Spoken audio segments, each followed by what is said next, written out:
ባለፉት 7 ዓመታት በአረንጓዴ አሻራ መርሃ ግብር 48 ቢሊዮን ችግኞችን መትከል ተችሏል። በዚህ የችግኝ መትከል ሂደት ለሀገር በቀል ችግኞች ልዩ ትኩረት ተሰጥቶ በስፋት እነዚህ ችግኞች ሲተከሉ ቆይተዋል። በሌላ በኩልም እንግዲህ እንደ ባህር ዛፍ ያሉትን በሀገር በቀል ችግኞች በመተካትም ሰፊ ስራ መሰራት ተችሏል። በዘንድሮ የአረንጓዴ አሻራ መርሃ ግብርም ይኸው ስራ ይቀጥላል። ታዲያ እነዚህን የሀገር በቀል ችግኞች በስፋት መትከል ምን ጠቀሜታ አለው ስንል ከባለሙያ ጋር ቆይታ ልናደርግ በጉለሌ የእጽዋት ማዕከል ነው የምንገኘው። አብራችሁን ቆዩ።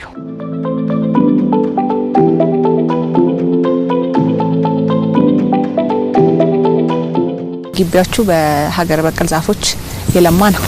በትክክል እንግዲህ ከሁሉም ከዝም በኩል ከዘኛውም በኩል ስንመለከት በተለይ ዛፎቹ ሙሉ በሙሉ የሀገር በቀል ናቸው። እንግዲህ ሀገር በቀል ስንል በሀገራችን ደረጃ በሁሉም አካባቢዎች እንደ አየር ንብረቱ የሚገኙ የእጽዋት ዝርያዎች ማለት ነው። ከአካባቢያቸው ጋራ በስምምነት የሚያድጉ የሚበቅሉ እዚጋ ስንመለከት ኮሶ አለን። የኮሶ ዛፍ ነው የምንመለከተው። እንግዲህ ኮሶ የሚታወቀው በመድኃኒትነቱ ነው። ቤተሰቦቻችን ዘመናዊ ሕክምና ከመምጣቱ በፊት አሁንም በተለይም የሰውን ጤና ለማስተካከል ከምንጠቀምባቸው አንዱ የኮሶ ዛፍ ነው ማለት ነው። በስም አውቀዋለሁ፣ እኔ ራሱ አይቼው አላውቅም።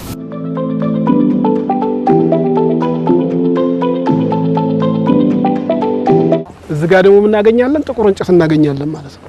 እንግዲህ ጥቁር እንጨት ለማባዛትም እንደሌላው እንደ ውጭ ዝርያው እንትን አለው፣ በቀላሉ ሊበቅል አይችልም። ነገር ግን በደንብ ሰርተን በችግኝ ጣቢያዎቻችን አፍልተን ወደ መትከያ ቦታው ስናመጣው ይሄንን ተቋቁሞ የመብቀል ካፓሲቲው ጥሩ ነው። ሌላ ደግሞ ይሄኛው እያንዳንዱ የግንዱ ክፍል ለዘመናዊ ሕክምናዎችም ጭምር አስተዋጽኦ አለው። የመድኃኒትነት ቫልዩ አለው። ይሄ እንግዲህ ግራር ነው። አካሺያ አብሲኒካ የሚባለው የግራር ዝርያ ነው። ይሄም ለኢትዮጵያ ብርቅዬ ነው። ከዛም ባሻገር ብዙ ጊዜ አፈር ላይ አንድ የአካባቢ አፈር ለምነቱን ይዞ አይቀጥልም። ስለዚህ ምን ያስፈልገዋል?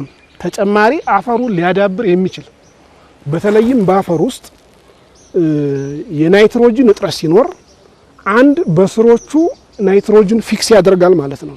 በሁለተኛ ደረጃ ደግሞ እነኚህ ቅጠሎች መሬት ላይ ሲረግፉ የአካባቢውን የአፈር ሌየር ያሳድጋል፣ የአፈር ለምነቱን ያስተካክላል።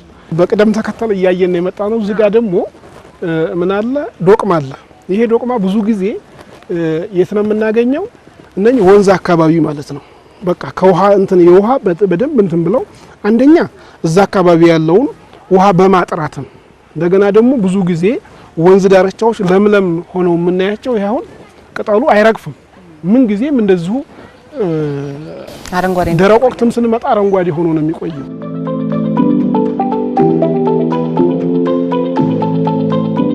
አገር በቀል ዛፎቻችን እንግዲህ አመቱን ሙሉ አረንጓዴ የሚሆኑ አሉ። የሆነ ወቅት ደግሞ አረንጓዴ ሆኑና ሙሉ ግንዱን ብቻ የምናየው አለ። ይሄውን ኮርች ነው የሚባለው። እንግዲህ እንደየአካባቢው ስያሜው ይለያያል። የሚያስማማን ግን ዓለም አቀፍ መጠሪያው ሳይንቲፊክ ኔሙ ኤርትሪ ብሩሳይ ነው የሚባለው እና እንግዲህ ይሄን ቅጠሉን እናያለን እዛ። ይሄ ምን ያደርጋል ማለት ነው? የአፈር ለምነቱን ያሻሽላል። የአካባቢውን በቀላሉ ስለሚበሰብስ ማለት ነው። በተለይም ከውጪ ዝርያዎች ጋር ያለው ተቃርኖ ምንድነው? ቅጠላቸው አይበሰብስም። ቢበሰብስም አሲድ ይዘት ስላለው ለአፈር ለምነት አስተዋጽኦ የለውም። የኛ ደግሞ እንግዲህ ሀገር በቀሎቹ ላይ በዋናነት የሚለዩበት ሁሉም ነገራቸው ለአካባቢው ስነ ምህዳር ጋር የተዋሃደ የተስማማ ስለሆነ የአፈር ለምነታችንን ያሻሽላል ማለት ነው።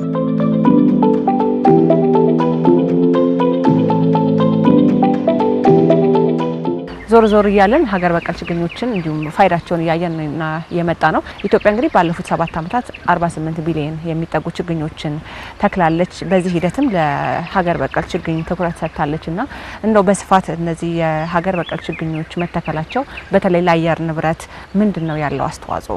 መልከ ብዙ ነው። አንደኛ ከሌላው ከውጭ ዝርያው በተሻለ መልኩ የአካባቢውን ስነ ምህዳር ይጠብቃል። አንድ ካፈሩ ጋርም ከአካባቢው ጋርም የተስማማ ነው ማለት ነው። የአገር በቀሎቹ በአንድ አካባቢ ላይ ብዙ አይነት እጽዋት ማግኘት ይቻላል፣ በአንድ አካባቢ ማለት ነው። ሌሎች የውጭ ዝርያዎች ግን ይሄንኛውን አይፈቅዱም። ባህር ዛፍን ብናይ ስሩን እንየው፣ ሙሉ በሙሉ የታጠበ ነው ባህር ዛፍ ያለበት። አገር በቀል ያለበት ግን ስነ ምህዳሩን በማሻሻል ረገድ የተሻለ ነው። በብዙ አካባቢ ላይ ሲፈላ የነበረው ምንድነው የውጭ ዝርያ ነው። አሁን ግን ይሄ ላይ በአገር በቀሉ ላይ ትኩረት በመሰጠቱ የአካባቢያችንን ስነ ምህዳር እያስተካከልን ያለ ነው።